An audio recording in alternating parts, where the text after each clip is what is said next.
My husband fell out of love after a series of unfortunate events. Confused, hurt, and alone. This last year has been so rough on both of us. We got married about a year ago.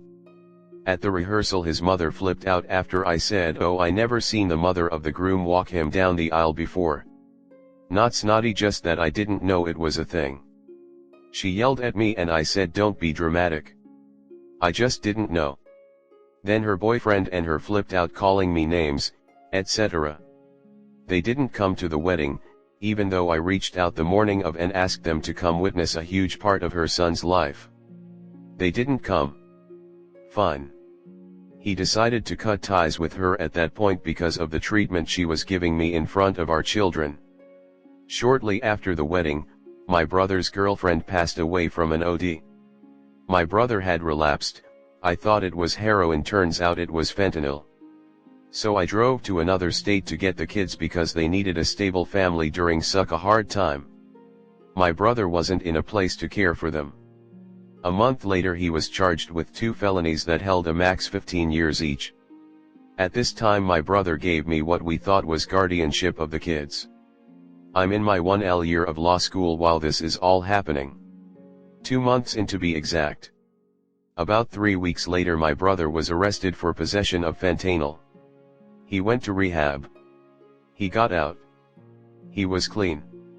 His children's other uncle decided to go to court for guardianship. The process was messed up from the jump. We now entered the process of getting a lawyer and fighting this.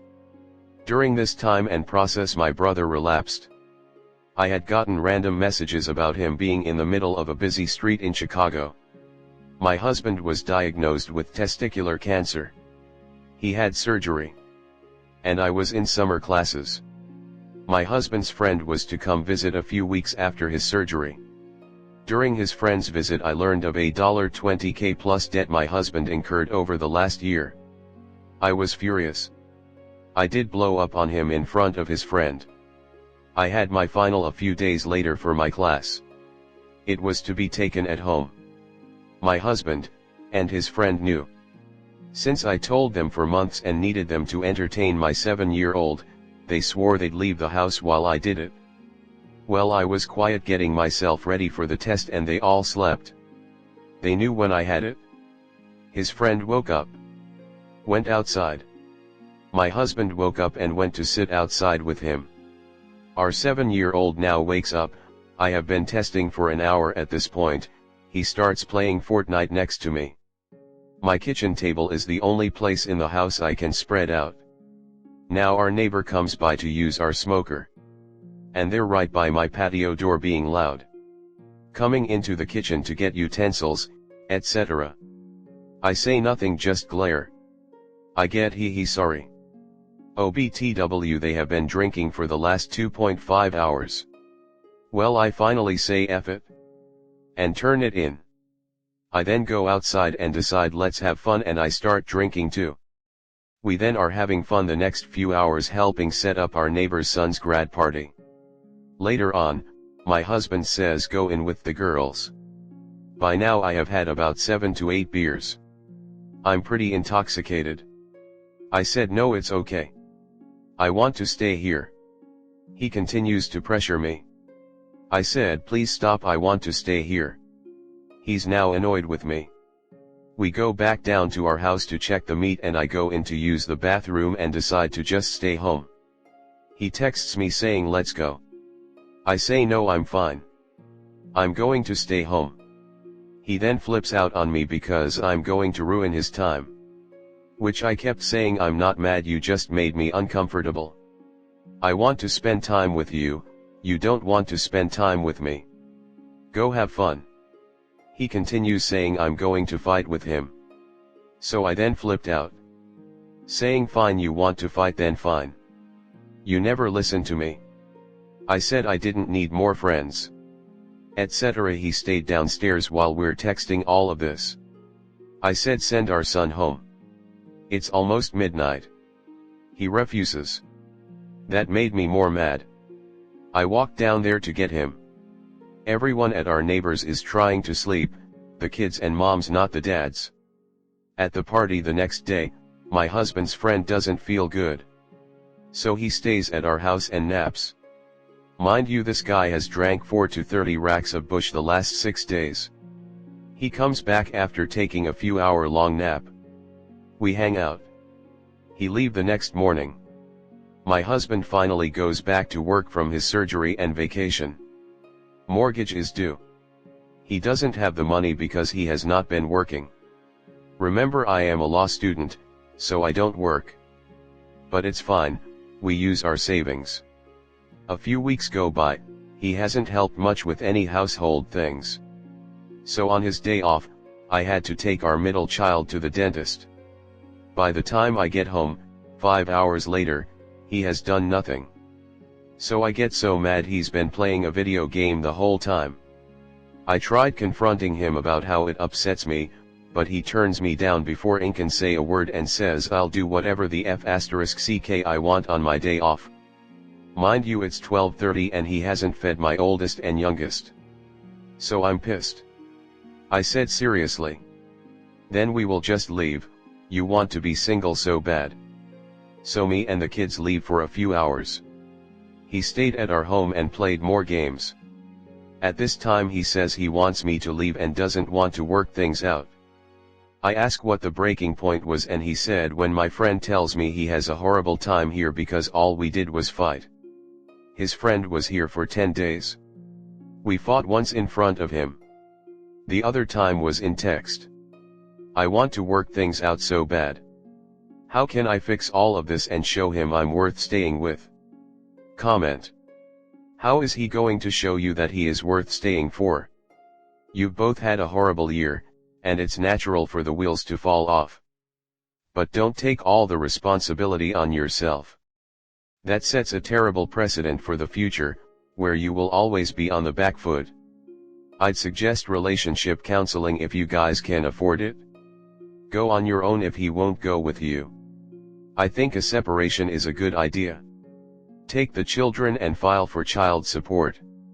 If you still have your brother's children, you should be getting financial assistance from the government as they're technically foster children. I get that your husband had surgery and it was a scary and emasculating one, but you had a lot going on too and he folded instead of stepping up.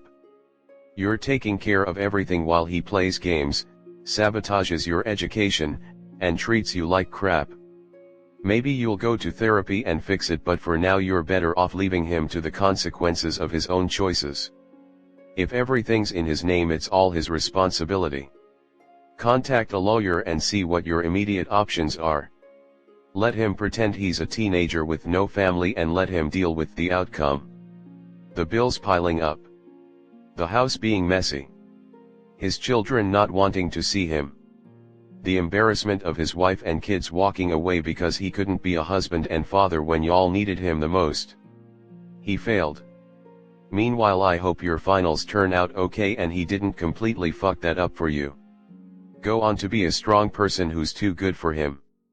Marriage counselor? His actions show he does not respect your time, effort, and feelings. I worry for you and your kids though. There's a lot on your plate. Fighting at home and separations can have long-term effects on your kids and their self-esteem. Make sure to get them onto counseling and to make sure they know it's not their fault. Next story 2. I miss my best friend. His partner won't let him have girlfriends. How do I manage to keep him? We've been friends for years now, almost 7. He has been with his girlfriend exactly for 6 years. We'll call her Mary. I know her, she is a good girl, kinda lonely, maybe a little shy, which gives the impression that she doesn't care about anything at all because she almost doesn't talk in public. But overall she's a really nice girl, always polite. Up until now I always thought she was also a bit insecure about herself and her body, but I know that my friend would never do anything to make her feel uncomfortable and he loves her as she is. In 7 years of friendship I had never thought we would come to this point. To the point that I receive a message saying that we should meet because he needs to tell me something. So we meet up and he tells me that Mary has asked him not to see any of his girlfriends, basically just me because I'm the only one. I was in shock and didn't know what to say. I thought he was going to tell me he wanted to propose, after 6 years together, but I guess they are downgrading their relationship and not evolving as a couple. I tried asking him if I'd done something wrong and this was just an excuse, but I guess not. I genuinely don't know what to do. I never expected this to happen. He is my best friend and I'm in a relationship too, so she has nothing to worry about. We never even thought romantically about each other. I don't find this right, for him and for me, neither for her, because her insecurities will eventually lead to a breakup in the future. My friend has told me that maybe for some time we should avoid meeting up, but he'll text to check on me and he will always be available if I need him. He says it's just a phase. But I don't know, this girl is not who I thought she was. I believe my friend is trying to find a balance right now, but I saw him concerned. I know this is not what he wants from a relationship. My boyfriend told me straight up that Mary for sure thinks that my friend has always had feelings for me and maybe they are showing up through conversations or something. I hardly believe that. I miss him. How can I manage all this?